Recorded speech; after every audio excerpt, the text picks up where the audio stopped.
that you will spend the rest of your life in prison. They all have something in common. They were all cold-blooded and hardened while killing their victim. They seemed to enjoy every bit of it. We're having fun in a cop car. Yep. But what followed was a hard sentence by the law. The defendants shall be sentenced to life. Even the victims' families wanted more punishment.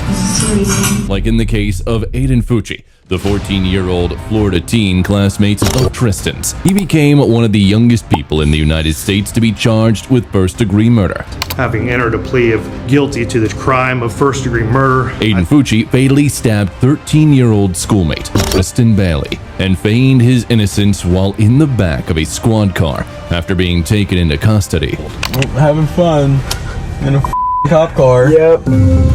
Aiden Fucci's descent into darkness began long before the fateful day he took Tristan's life. His room was often filled with drawings of graphic pictures depicting mutilated bodies, and he said he heard voices when he was angry that would tell him to kill people, foreshadowing the horror he would unleash upon his peer. Fucci's girlfriend and other friends told investigators that Fucci often talked about killing people frequently. Aiden kept knives for protection. He always had a knife on him if he wasn't at school. And she said that within a month before Bailey's killing, he said he planned to murder someone by dragging a random person into the woods. The friends also said that on occasion, Fucci would take out his knife and pretend to stab her with it. However, on November 18, 2021, a sense of security and tranquility was shattered in the quiet town of St. John's, Florida, when the body of 13-year-old Tristan Bailey was found in a wooded area. This memorial continues to grow outside of Tristan Bailey's community. The investigation that followed was revealed as a shocking tale of violence and ultimately murder. she suffered a painful, horrifying death from someone that she trusted. Now, on the night of her death, a friend of Fucci asked for Bailey's number, according to police reports. Aiden lured Tristan into the woods under the guise of a friendly hangout. He lured her into a secluded place in the woods near his home, a person that she trusted, and he led her there under false pretenses.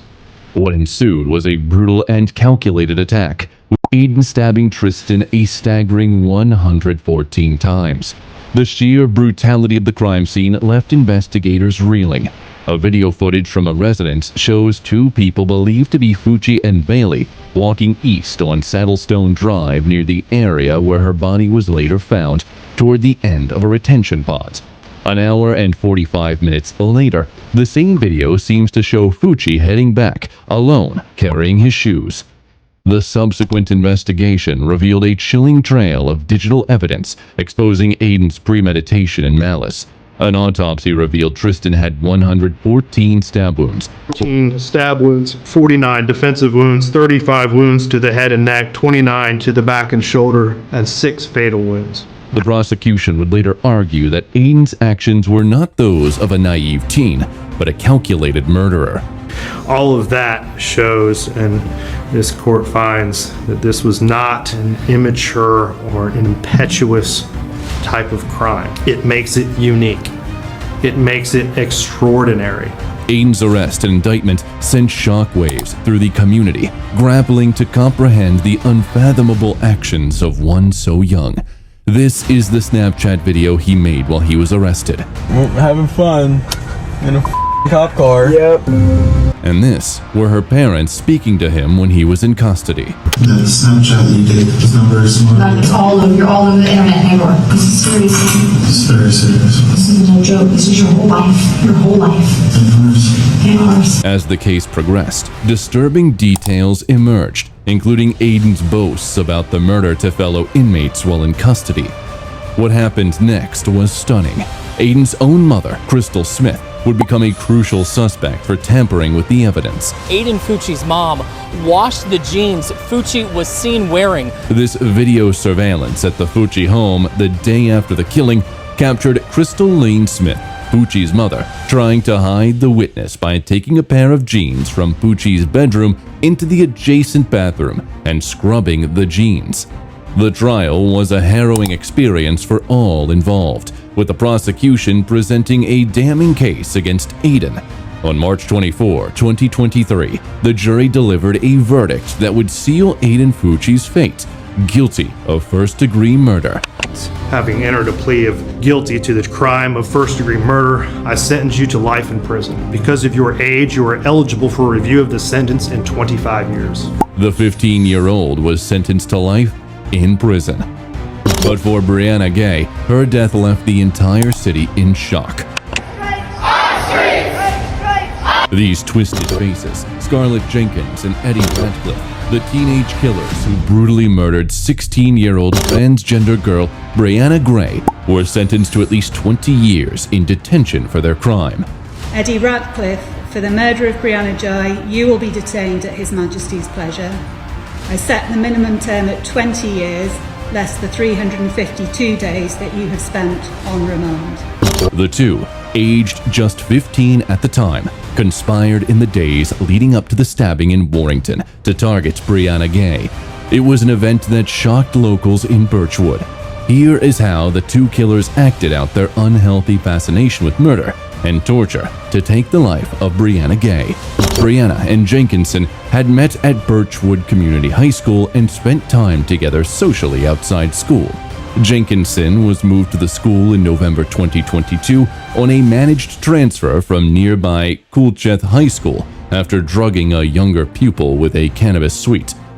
On December 15, Jenkinson and Ratcliffe, who had known each other since they were 11, when they both started at Coolcheth High School, planned the murder for weeks and had drawn up a kill list of 5 children before settling on Brianna as their target. On February 3rd, Scarlett sent Eddie a picture of a handwritten note on their plan to kill Brianna. In the note, Scarlett detailed the plan for Eddie to stab Brianna in the back while she would stab her in the stomach. She also detailed a removal plan for her body, which included covering up the evidence with logs. On the fateful day, February 11, Brianna was captured on doorbell footage leaving her home, not knowing that that was her last moment. After the short bus journey, Brianna met Jenkinson and Ratcliffe at a bus stop. At 2:30 p.m., Brianna messaged a friend, describing Scarlett Jenkinson as weird. At 3:06 p.m., Brianna sent a message to Scarlett Jenkinson saying, "Girl, where are you?" 7 minutes later, at 3:13, Brianna was found lifeless by dog walkers Catherine and Andrew Weiss. The 16-year-old Brianna Gay was pronounced dead at the scene. She was subjected to a frenzied and ferocious attack, stabbed 28 times in broad daylight. The detectives later found a knife in Ratcliffe's bedroom with his DNA on the handle and Brianna's blood on the blade. After their arrest, Because the information I have received, you are under arrest on suspicion of murder. You Eddie? Yeah. Eddie, you're locked up suspicion of murder, alright? You don't have to say anything, but you may harm your defence if you don't mention when questioned. See you later on in court, and if you do say evidence, do you understand? Yeah. the police found Brianna's phone in a drain just days later, stained with her blood, in an area where Jenkinson and Ratcliffe were seen walking shortly after the murder. On Wednesday, December 20, a jury found them guilty of murder following a trial spanning almost 4 weeks. Scarlett Jenkinson was sentenced to 22 years of life imprisonment. For Eddie Ratcliffe, he was sentenced to 20 years in prison. Scarlett Jenkinson, for the set the minimum term at 22 years. Eddie Ratcliffe, for the murder of Brianna Joy, you will be detained at His Majesty's pleasure. I set the minimum term at 20 years. This is Mackenzie Shirilla, a 19-year-old from Ohio who is about to spend the rest of her life behind bars after she was convicted and sentenced for intentionally crashing her car into a brick wall at 160 kilometers an hour, killing her boyfriend Dominic Russo and friend David Flanagan. Mackenzie Shirilla was only 17 years old on the night she crashed her Camry into the side of a commercial building outside Cleveland. But the investigation that followed revealed a dark tale of reckless behavior that will forever change the life of Mackenzie Shirilla. A video of the final seconds before the deadly crash was shown as evidence during Shirilla's trial. She started accelerating down a street with her Camry before careening into a building with no signs of slowing down. Shirilla's boyfriend, Dominic Russo, and his friend, David Flanagan, were in the car when she crashed into the side of a commercial building outside of Cleveland, going 100 miles per hour. Both men were pronounced dead at the scene, and Sharilla survived. Prosecutors argued that the teen had a toxic relationship with her boyfriend and had made violent threats against him, threatening his property and reportedly planning to break into his house. It's her boyfriend. Threatened his property? She threatened to break into his house? Correct. She crashed her car on purpose because she wanted to kill her boyfriend, with his friend being just collateral damage. The investigation that followed revealed a chilling tale of negligence and recklessness. Mackenzie's blood alcohol level was found to be 0.12%, and traces of marijuana were discovered in her system.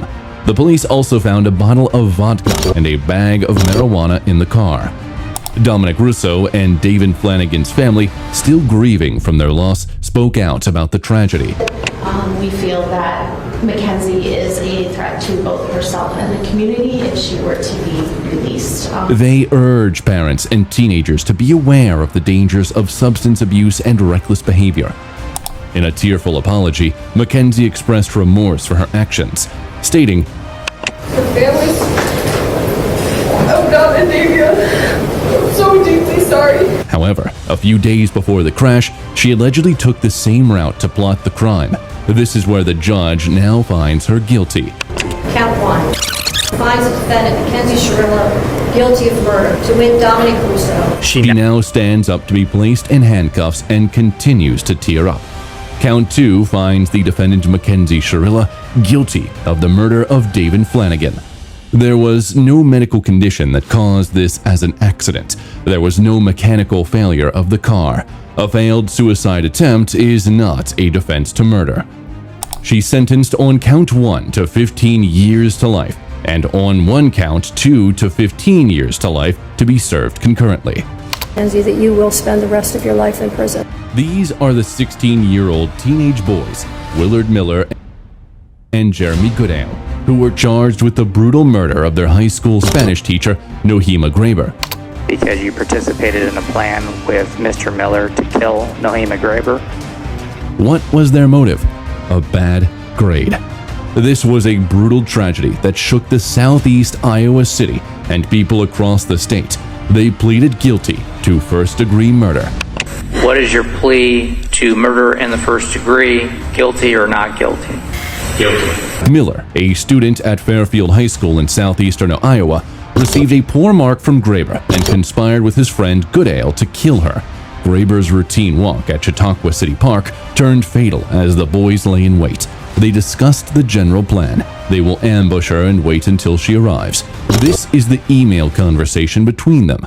The psychologist's evidence showed Miller and Goodale were guilty of brutally attacking and murdering 66-year-old Nohema Graber during her regular after-school walk. Prosecutors exposed the truth, and their duo's lies were laid bare. Miller, trying to save his own skin, admitted to planning and carrying out the heinous crime, but claimed he never physically struck Graber.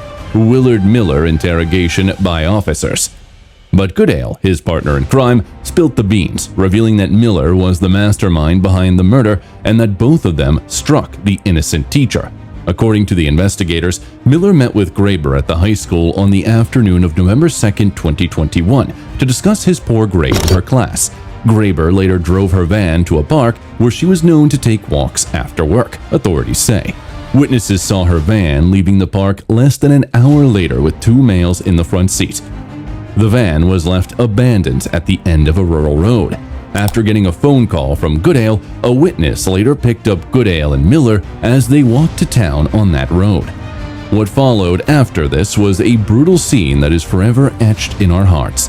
Graber's body was found hidden in the park under a tarp, wheelbarrow, and railroad ties.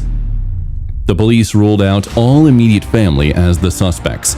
As the details of the killing emerged, it left the community of 9,600 in deep shock and mourning over the loss of the well-regarded educator and leader in the town's small but growing Latino community.